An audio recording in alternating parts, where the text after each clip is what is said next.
तो दोस्तों आज 6 मई 2024 बात करेंगे इस वीडियो पे पावर सेक्टर की कुछ इंपॉर्टेंट कंपनी की शेयर्स के बारे में, जिसमें आज काफ़ी ज़्यादा गिरावट देखने को मिला। जैसे कि आरईसी लिमिटेड की शेयर क्लोजिंग दिया 7.5% से ज़्यादा गिरावट के साथ।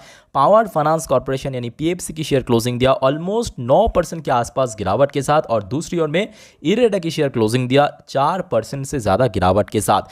सबसे पहली बात यह है कि क्यों गिरावट हुआ जानेंगे आगे। उसके साथ साथ आप सारे शेयर होल्डर के लिए, मतलब ये सारे जो कंपनी की शेयर आप होल्ड करते हो उनके लिए मैं बोलूंगा बहुत अच्छी न्यूज़ भी है, जिसका इंपैक्ट आई थिंक कि अगर सब कुछ ठीक ठाक रहा कल 7 तारीख को बाजार में रिकवरी के साथ देखने को मिल जाएगा। उसके साथ साथ इनकेस अगर गिरावट होता है आगे तो कहां तक गिर सकता है। आइए सबसे पहले मैं आपको लेके चलता हूं कि जिस न्यूज़ के कारण एक्चुअली आज बहुत सारे शेयर्स में, बहुत सारे सेक्टर्स में गिरावट हुआ, खास करके PSU, banking, non banking sector में। एक्चुअली ये जो 3 कंपनी की शेयर है जिसमें बहुत ज़्यादा डिमांड भी आ रहा था कि सर इसके ऊपर कुछ बताइए, चाहे आरईसी की बात करें, पीएफसी की बात करें या इरेडा की बात करें। शुरुआत में हमने देखा था करीब करीब 11-13% तक गिर चुका था। इसके पीछे मेन रीज़न है आरबीआई ने आज की डेट पे कुछ नॉर्म्स को और ज़्यादा स्ट्रिक्ट कर दिया, यानी आसान भाषा में जो रूल्स एंड रेगुलेशन होता है उसको थोड़ा सा चेंजेस किया। और वो चेंजेस करने के बाद ही इंपैक्ट हमें गिरावट के साथ आज देखने को मिला। अब बात यह कि क्या रूल्स चेंज किया, पहले तो आप देख लीजिए। ऑलरेडी मैं लास्ट वीडियो में ये टॉपिक को कवर कर चुका हूं। अब चलिए यहां पे देखिए क्लियरली मेंशन किया कि the sharp fall comes after the reserve bank of India draft guidelines on project financing which mention that 5% general provision should be made on all existing and fresh project loan which are in the construction phase, that is before commercial operation commence। इसका मतलब क्या है आइए आगे हम बात करेंगे। उसके साथ साथ ये भी मेंशन किया आरबीआई की तरफ से, this guidelines are proposed to be applicable to both banks as well as non-banks lender। REC and PFC are the nodal agencies responsible for the financing power sector project overall। तो दोस्तों hopefully clear हो चुका है, इस वजह से हमें गिरावट देखने को मिला। बेसिकली आरबीआई ने यानी सेंट्रल बैंक ऑफ इंडिया ने ये मेंशन किया कि 5% जो है जनरल प्रोविजन रखना पड़ेगा, क्योंकि ये फाइनेंसिंग का काम करता है ना। अब ये तो चलो ठीक है, समझ आ गया कि क्यों गिरावट हुआ। अब जैसे कि वीडियो की थंबनेल पे मैं मेंशन किया कि साथ में गुड न्यूज़, जी हाँ, जैसे ये नॉर्म्स के अंदर थोड़ा चेंजेस हुआ है, गाइडलाइंस के अंदर चेंजेस हुआ है, इसके ऊपर दोस्तों रिएक्ट करते हुए एक ग्लोबल ब्रोकरेज, नाम आपने सुना होगा सीएलएसए का नाम, तो सीएलएसए ने कहा कि भाई साहब कोई बहुत बड़ा इंपैक्ट नहीं पड़ेगा। यहाँ पे आप देखिए क्या मेंशन किया कि PFC REC share fall up to 12%, CLSA से डोंट वरी, कोई यहाँ पे चिंता करने की जरूरत नहीं about the impact of RBI norms. तो बेसिकली इन्होंने मेंशन किया कि जो भी हुआ वो एक इनिशियल लेवल पे आज एक्चुअली गिरावट हुआ, ठीक है। और उसके बाद बात करें कोई कंपनी की जो प्रॉफिटेबल या मार्जिन जो इन्वेस्टर सोच रहा था कि शायद उसमें कुछ ना कुछ दिक्कत आएगा, तो सीएलएसए ने बोला ऐसा कुछ भी नहीं होगा। नॉर्मली अगर आएगा तो वो दोस्तों कैपिटल एडिक्वेसी रेशियो पेपर, मैं आपको थोड़ा सुनाता हूँ एक्चुअली सीएलएसए ने क्या कहा, पहले आप देख लीजिए। यहाँ पे सीएलएसए ने कहा कि global brokerage firm CLSA however told investors that it does not see any impact on the profit and loss account of PFC REC but can drag capital adequacy. Capital adequacy मतलब क्या, बहुत लोगों को I think कि मालूम नहीं है। इसका मतलब ये है कि सपोज ये एक बैंक है, मैं आपको थोड़ा एग्जांपल देता हूँ ड्रॉ करके, आप अच्छे से समझ लेना, ठीक है। ये एक बैंक है, ये सपोज अपने कस्टमर्स को, वो कोई कंपनी हो सकता है, कोई नॉर्मल बोरोअर्स भी हो सकते हैं, ठीक है। सपोज यहाँ पे लोन दिया, क्या दिया, लोन दिया। अब छोड़िए यहाँ पे जो कस्टमर्स है ये लोन को चुका नहीं पाया, अब इस बैंक को मैनेज करना पड़ेगा उसके ऊपर डेट को पे करने के बाद।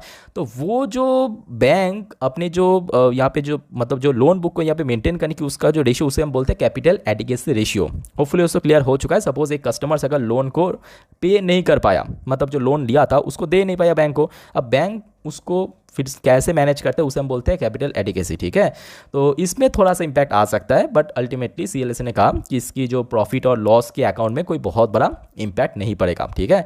तो आई थिंक कि इंपैक्ट आपको कल जरूर देखने को मिलेगा मार्केट में, क्योंकि ऑब्वियसली एक ग्लोबल ब्रोकरेज ने इसके ऊपर टिप्पणी किया, अपना स्टेटमेंट दिया, तो आई थिंक पॉजिटिव भी हो सकता है। और ऑलरेडी हमने देखा लास्ट डे का ये अपडेट था, जैसे कि आप देख सकते हैं 5 तारीख मतलब कल रात का अपडेट था कि आरईसी गेट आरबीआई एनओडी मतलब अप्रूवल मिला आरबीआई की तरफ से to set up subsidiary in GIFT City. GIFT City कहाँ पे, गुजरात पे।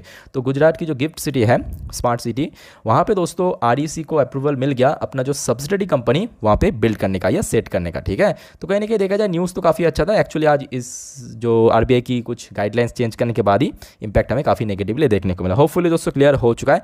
अब देखिए आज की डेट में भले ही शेयर में गिरावट हुआ, नो डाउट, बट आज कारोबार भी काफ़ी तगड़ा देखने को मिला। जैसे कि आप देख सकते हो आरईसी टोटल शेयर आज वॉल्यूम ट्रेड हुआ 7 करोड़ से ज़्यादा, जिसमें डिलीवरी देखने को मिला 22%।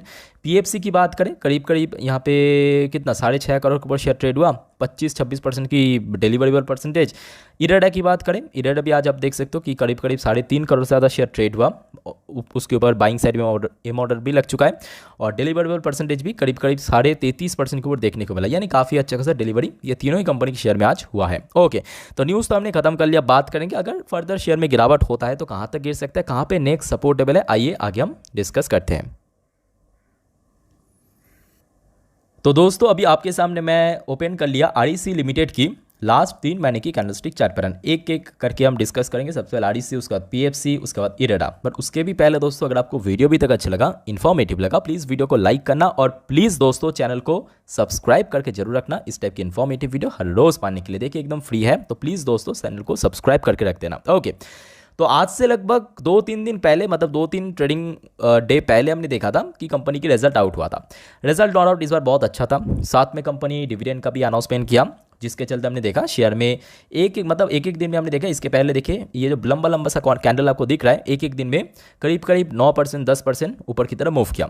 फ्राइडे के दिन ऑलमोस्ट फ्लैट क्लोजिंग देने के बाद आज शुरुआत में तो थोड़ा सा ऊपर रिकवर करने की कोशिश किया था, बट बीच में हमने देखा था कि गिरावट बहुत नीचे तक पहुंच गया था। ऐसे में देखिए जो स्ट्रॉन्ग सपोर्ट लेवल इमीडिएट निकल के आ रहा है आरईसी लिमिटेड की शेयर के लिए 500 से लेके 510, हो सके तो आप थोड़ा नोट डाउन कर लेना। 500 से लेके 510 आरईसी लिमिटेड के लिए एक स्ट्रॉन्ग सपोर्ट जोन। ऊपर की तरफ बात करें 550 एक स्ट्रॉन्ग रेजिस्टेंस जोन भी है। अब आप पूछोगे ऐसे कैसे, बिकॉज इसके पहले हमने देखा था आरईसी का शेयर जब नीचे गिरते गिरते 450 ब्रेक करके बहुत नीचे पहुंच गया था।